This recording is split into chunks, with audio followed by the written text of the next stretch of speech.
Blast हुआ है और उसमें 6 नमाजियों की और करीब 100 लोगों की इंजरी हुई थी।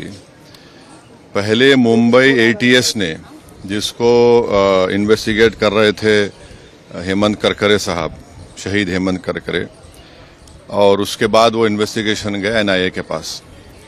अब इसमें इन्वेस्टिगेशन बहुत गलत हुआ। दूसरी बात यह है कि 17 साल के बाद कोर्ट ने तमाम आरोपियों को एक्विट कर दिया। हमारा पहला सवाल मोदी सरकार से और महाराष्ट्र की बीजेपी सरकार से है कि जिस तरह वो लोग अपनी बेचैनी का इजहार किए थे और ऐसा लग रहा था कि उनके जिस्म में कोई बहुत बड़ी चीज छुप चुकी है, वो सुप्रीम कोर्ट भागकर मुंबई के जो ट्रेन ब्लास्ट में उन्होंने सुप्रीम कोर्ट भागे थे, सुप्रीम कोर्ट को गए, वहां पर जाकर उन्होंने उस जजमेंट पर स्टे लिया। मेरा पहला सवाल यह है कि क्या टेररिज्म के ऊपर इनकी हिपोक्रेसी होगी अगर वो सुप्रीम कोर्ट नहीं जाएंगे? क्या वो सुप्रीम कोर्ट को जाएंगे? दूसरा यह है कि मिलिट्री ग्रेड आरडीएक्स वहां पर इस्तेमाल हुआ, ये एनआईए ने अपनी चार्जशीट में कहा। अब ये मिलिट्री ग्रेड आरडीएक्स इस्तेमाल हुआ तो फिर ये कहां से आया? भाई 2006 का बॉम्ब ब्लास्ट मालेगांव का 2 हुए, 2006, 2008। 2006 में आपने मुसलमानों को पकड़कर खूब पीटा, मारा, वो डिस्चार्ज हो गए। किसने किया वो? अब 2008 का ब्लास्ट फिर किसने किया? और तीसरा ये याद रखिए कि अगर साध्वी प्रज्ञा ठाकुर की मोटरसाइकिल पर ही वो बॉम्ब रखा गया आरडीएक्स मिलिट्री ग्रेड, और एनआईए ने कहा कि उनके पास नहीं था, वो 2 लोगों के पास था, रामजी कलसांगरे, जो अभी तक गायब हैं, तो फिर ये हमको समझ में नहीं आ रहा। फिर मुंबई में जो ब्लास्ट हुआ था 1991 में, उसमें भी एक महिला के नाम पर एक वो गाड़ी थी, क्या बोलते हैं आपकी, मारुति वैन थी, जिसको ना चलाने आता था, उसको आपने कन्विक्शन दे दिया। ये हमको समझ में नहीं आ रहा। हाँ,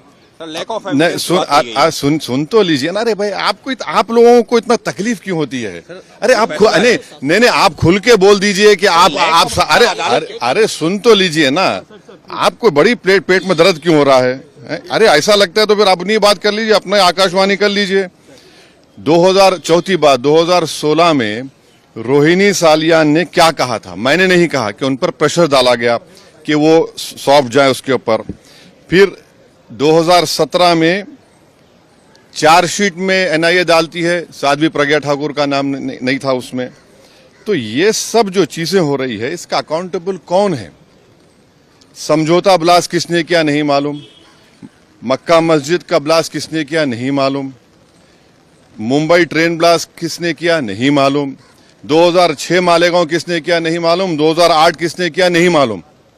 तो फिर कौन है? अगर वाकई में जिन लोगों ने ये किया है वो तो खुले फिर रहे हैं। फिर हम मोटा मोटा सवाल यही कर रहे हैं कि क्या मोदी सरकार, क्या महाराष्ट्र की सरकार सुप्रीम कोर्ट जाकर इस जजमेंट पर स्टे लगाएगी, नहीं लगाएगी? आतंकवाद से मुकाबला करने का दोहरा रवैया नहीं हो सकता। और जो मरने वालों का क्लोजर नहीं हुआ, चाहे वो मुंबई ट्रेन ब्लास्ट हो, चाहे समझौता हो, मालेगांव 2006 हो, मालेगांव 2008 हो, मक्का मस्जिद हो, अजमेर ब्लास्ट हो, इसका क्लोजर नहीं हुआ पीड़ित परिवार के लिए, जो अपने रिश्तेदारों को, अपने लव वंस को खोए हैं। सब भगवा आतंकवाद के लिए बात कही गई थी। इस केस के लिए कहा गया था भगवा आतंकवाद। इस मामले को चाहेंगे कि महाराष्ट्र की सरकार चुनौती दे सुप्रीम कोर्ट में? एनआईए है, सेंट्रल गवर्नमेंट भी है ना। पापा जी को क्यों भूल जा रहे आप लोग? एनआईए भी तो है। एनआईए किसके अंडर काम करती है? एनआईए तो गवर्नमेंट ऑफ इंडिया के अंडर काम करती है।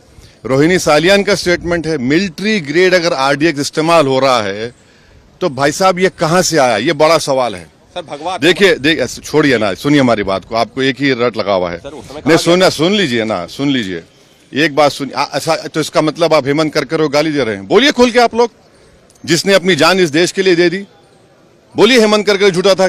अरे आप एक बात समझिए कि हमारी एनआईए एक प्रीमियर इन्वेस्टिगेटिव एजेंसी है।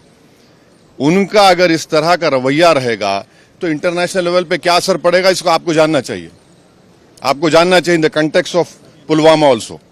सब चीज आपको देखना पड़ेगा। लेकिन कल ही गृह मंत्री ने हाउस में साफ कहा है कि कोई भी हिंदू आतंकवादी। हाँ, तो आप कह रहे हैं कि वो सुनकर जजमेंट आया? मैं नहीं कह रहा हूं, आप कह रहे हैं, वही कहना चाह रहे हैं कि आप नहीं आप नहीं अरे छोड़िए ना। महात्मा गांधी को मारने वाला कौन था? चीनी था, है? राजीव गांधी को मारने वाला कौन था? इंदिरा गांधी को कुछ ने मारा? सब छोड़िए ना, आप लोग बहुत हम बोल सकते। ये हम आपको कह रहे हैं कि क्या भारत सरकार, मोदी सरकार, क्या महाराष्ट्र की सरकार, वो जो लोग मरे हैं, चाहे वो ट्रेन ब्लास्ट में हो, आपने चले गए सुप्रीम कोर्ट जाकर रुका दिया आपने, इनका क्या करेंगे? मालेगांव 2006 किसने किया, 2008 किसने किया? देखिए हम सच बात कर रहे थे, रहमत बरस रही है।